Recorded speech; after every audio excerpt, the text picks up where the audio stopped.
জাতীয় সংসদের সাবেক স্পিকার ডক্টর শিরীন শারমিন চৌধুরীকে আটক করেছে ঢাকা মহানগর গোয়েন্দা পুলিশ ডিবি। ভোর 4:30টার দিকে রাজধানীর ধানমন্ডির ৮/এ রোডের নিজের বাসা থেকে তাকে আটক করা হয়। ডিবির একটি বিশেষ দল এই অভিযানটি পরিচালনা করেন। আটকের পর রাজধানীর মিন্টু রোডের ডিবি কার্যালয়ে জিজ্ঞাসাবাদ চলছে বলে জানিয়েছে ডিবি। তবে তাকে কোন মামলায় বা কী কারণে আটক করা হয়েছে সে বিষয়ে কোনো আনুষ্ঠানিক বক্তব্য পাওয়া যায়নি। ডিবির পক্ষ থেকে জানানো হয়েছে আটকের বিষয়টি নিশ্চিত, এ নিয়ে পরে বিস্তারিত জানানো হবে।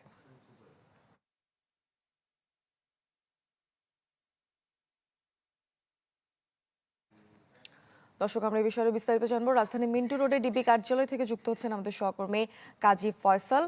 ফয়সাল, একটু জানাবেন যে তাকে কোন মামলায় আটক করা হয়েছে বা আজই তাকে আদালতে তোলা হবে কিনা, এই বিষয়ে কিছু জানতে পেরেছেন কিনা? RICL TMX, যুগের পর যুগ স্থাপনা থাকে মজবুত। মর্চনা, সাবেক স্পিকার ডক্টর শিরীন শারমিন চৌধুরীকে কোন মামলায় গ্রেপ্তার করা হয়েছে সেটি এখন পর্যন্ত আমাদেরকে নিশ্চিত করতে পারেনি ডিবি। তবে ভোররাত 4:30টার দিকে তাকে গ্রেপ্তার করা হয় ধানমন্ডি ৮-এ তার নিজ বাসভবন থেকে। এই তথ্য ডিবি পুলিশই আমাদেরকে জানিয়েছে, ডিবি প্রধান আমাদেরকে নিশ্চিত করেছেন। এবং ডিবির পক্ষ থেকে বলা হয়েছে আসলে তাকে এখন পর্যন্ত জিজ্ঞাসাবাদ চলছে।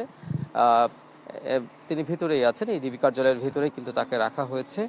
এবং কোন মামলা তাকে গ্রেপ্তার দেখানো হবে সেই বিষয়টি পরে আমাদেরকে জানানো হবে। তবে আমাদের কাছে যে তথ্য রয়েছে, রংপুরে একটি মামলা রয়েছে তার বিরুদ্ধে 2024 সালের 27 আগস্ট রংপুর মেট্রোপলিটন কোতোয়ালি আমলি আদালতে একটি মামলা করা হয়েছে। যে মামলাতে ওনাকে আসামি করা হয়েছে। মামলাটি স্বর্ণ শ্রমিক মুসলিম উদ্দিন, তাকে গুলিবিদ্ধ করা হয়েছিল, অর্থাৎ পুলিশ তাকে গুলি করে হত্যা করেছে এমন অভিযোগ কিন্তু আনা হয়েছে। সেই মামলায় কিন্তু সাবেক বাণিজ্যমন্ত্রী টিপু মুন্সি সহ মোট 17 জনের বিরুদ্ধে এই মামলাটি হয়েছিল। এই মামলায় তাকে আসলে গ্রেপ্তার দেখানো হবে কিনা সেটি আমরা এখন পর্যন্ত নিশ্চিত না। তবে ঘটনাটি ঘটেছিল গত 19 জুলাই 2024-এর বৈষম্য ছাত্র আন্দোলন চলাকালে রংপুরের সিটি বাজার এলাকায় পুলিশ এবং আওয়ামী লীগের নেতাকর্মীদের সঙ্গে ছাত্রদের যে সংঘর্ষ হয়েছিল, ওই সংঘর্ষে কিন্তু স্বর্ণ শ্রমিক মুসলিম উদ্দিন মারা যান।